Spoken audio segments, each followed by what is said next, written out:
Mesdames, Messieurs, les auditeurs, auditrices de la radio Passion Culturelle, bonsoir et bienvenue dans votre nouvelle émission Creative Business avec Madame Fanta Bayo-Lévesque comme animatrice.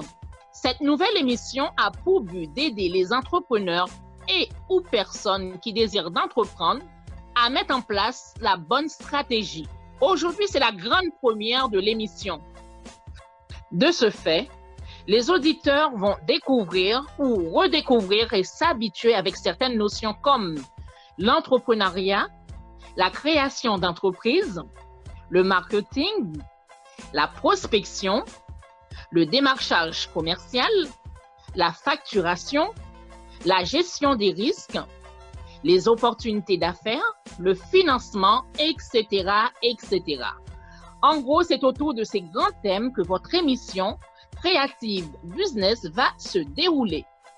Alors, un petit rappel, pour participer dans cette émission, pour passer dans une émission de la radio RPC, vous pouvez rentrer en contact avec nous via ces coordonnées par mail contact@larpcplus.online, par WhatsApp de la radio qui est le 07 81 28 31 76 ou par le site internet de la radio qui est le www.larpcplus.online ou par Facebook en tapant Radio Passion Culturelle.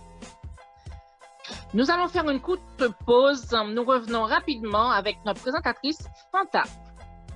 Fanda fela ido kumake mamaila hallelujah dunya do fide Fanda fela ido kumake mamaila hallelujah dunya do fide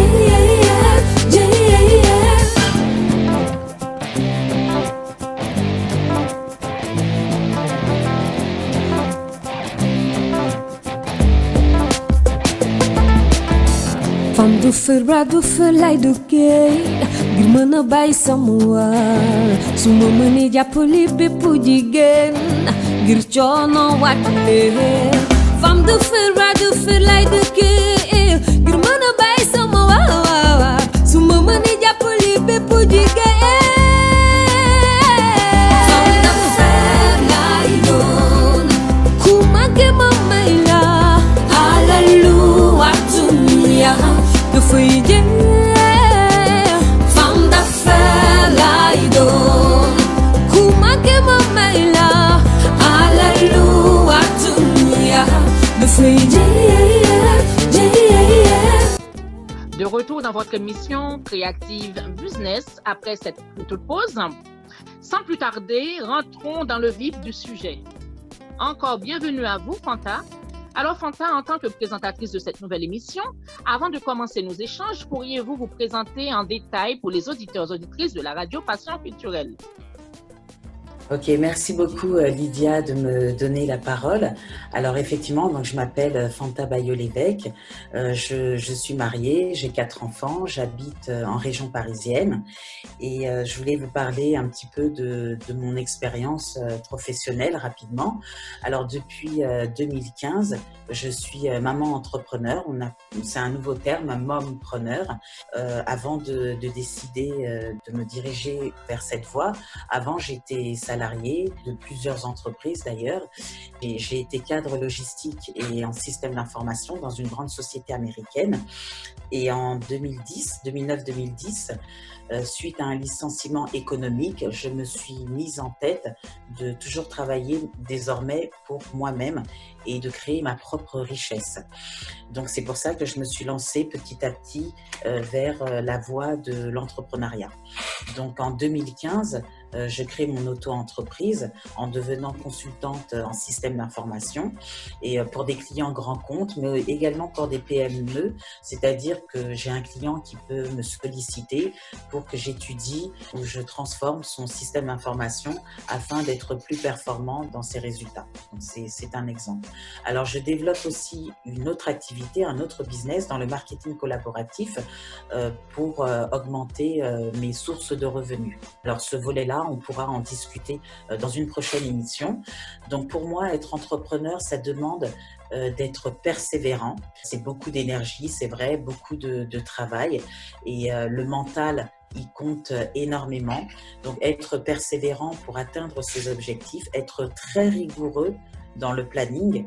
Comme je vous ai dit, je suis maman entrepreneur, j'ai 4 enfants, mais avec une très très bonne organisation, on arrive tout à fait à se discipliner et à respecter son planning, que ce soit journalier ou hebdomadaire, on arrive quand même à trouver du temps pour atteindre ses objectifs. Alors, apprendre de ses échecs aussi, ça a été pour moi une très très forte expérience. Je vous donne rapidement un exemple. Quand on se lance dans l'entrepreneuriat, on fait beaucoup de prospection. On cherche des clients qui pourraient avoir besoin de nos services. Donc, on fait beaucoup de prospection. Et un client qui refuse, il ne faut pas le prendre pour soi parce que peut-être que la société n'a pas le budget pour prendre ou peut-être que ce n'est pas le bon moment, mais il ne faut pas baisser les bras.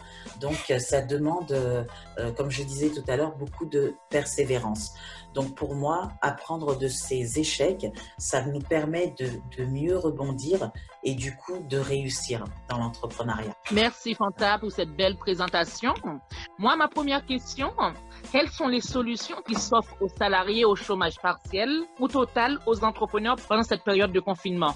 Oui, alors pendant cette période de confinement qui a débuté en France mi-mars, au début les gens étaient un peu paniqués, c'est normal. On fait face à une crise sans précédent, mais finalement avec le recul, on se rend compte qu'il y a quand même beaucoup de solutions qui peuvent s'offrir à certains salariés. Peut-être pas tout le monde, mais à certains salariés et même à certains entrepreneurs, il y a des solutions qui s'offrent à eux.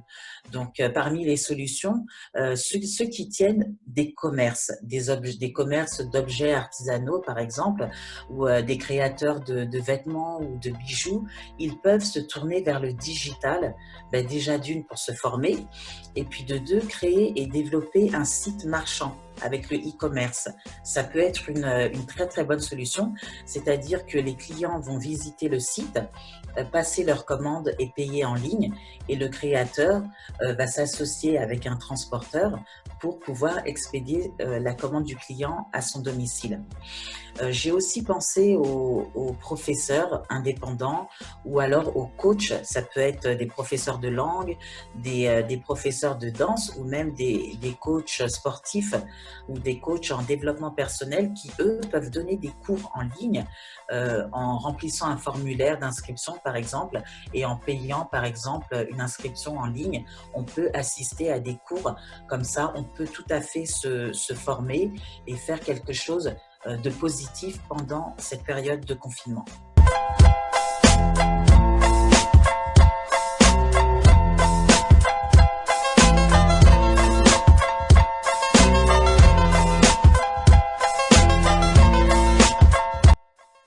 Merci beaucoup. Est-ce aussi un moment propice pour se former, justement? Oui, alors la période de confinement, elle est propice à la formation. Pour ceux qui sont au chômage partiel ou total, ou des personnes qui recherchent d'autres opportunités pour se former, pour apprendre autre chose, pour accroître des connaissances dans des domaines où ils n'avaient jamais le temps de s'investir parce qu'ils étaient occupés au travail, on peut bien sûr trouver des modalités de formation en ligne.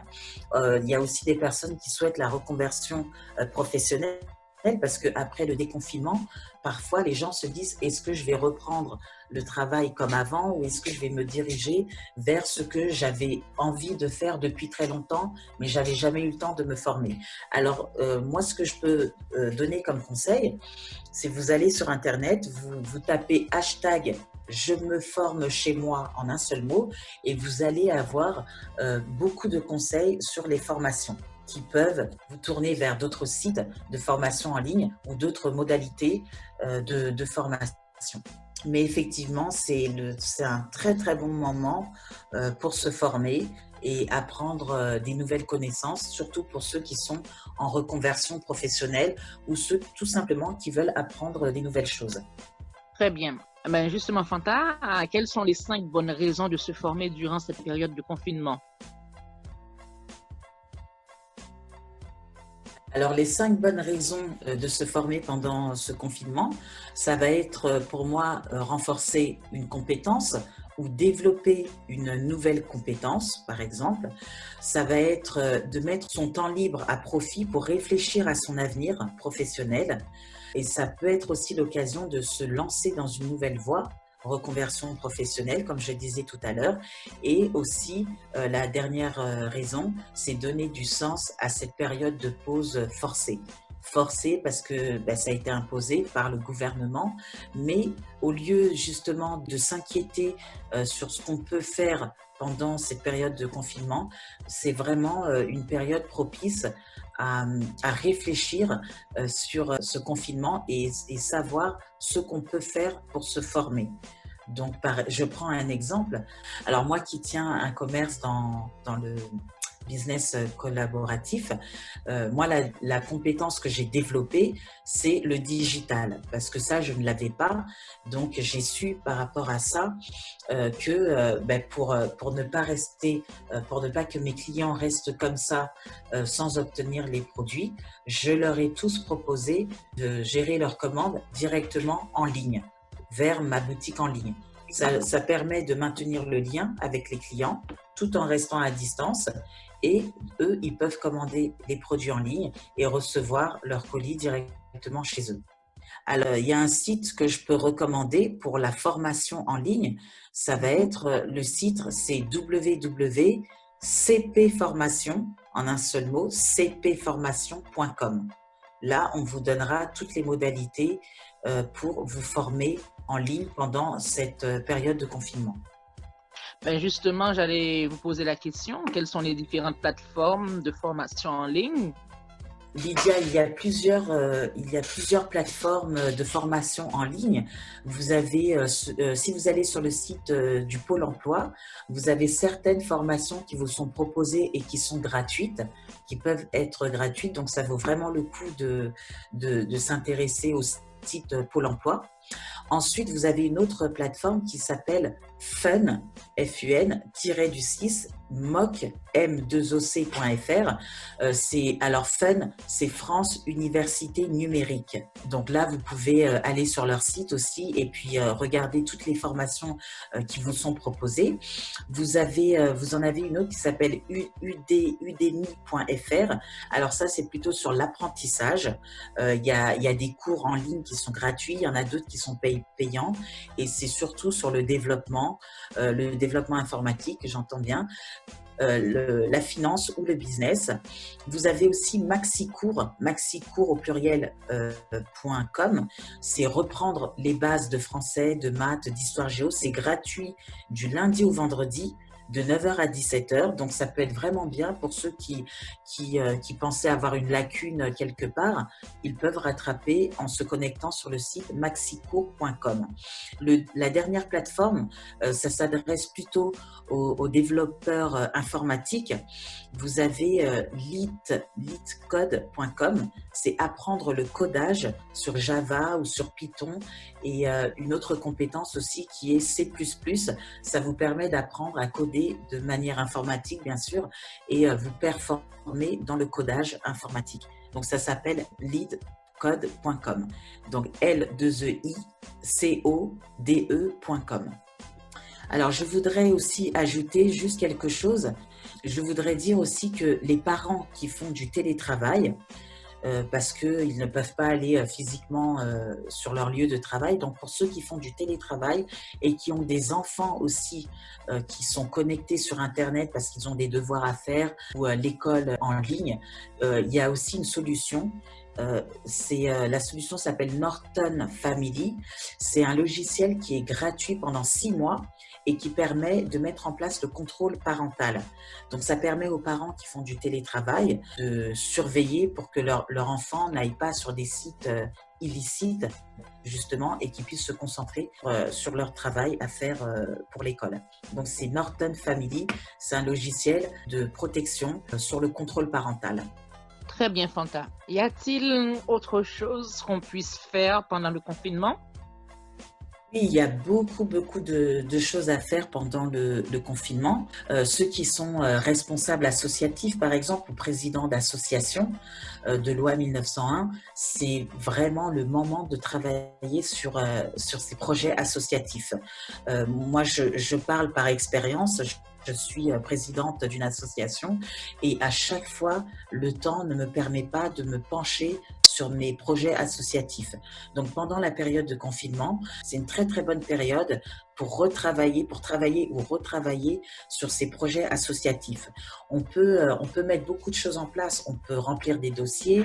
On peut aussi organiser des cagnottes en ligne ou des campagnes de levée de fonds comme le site de crowdfunding pour financer un projet associatif ou lancer une opération d'aide humanitaire.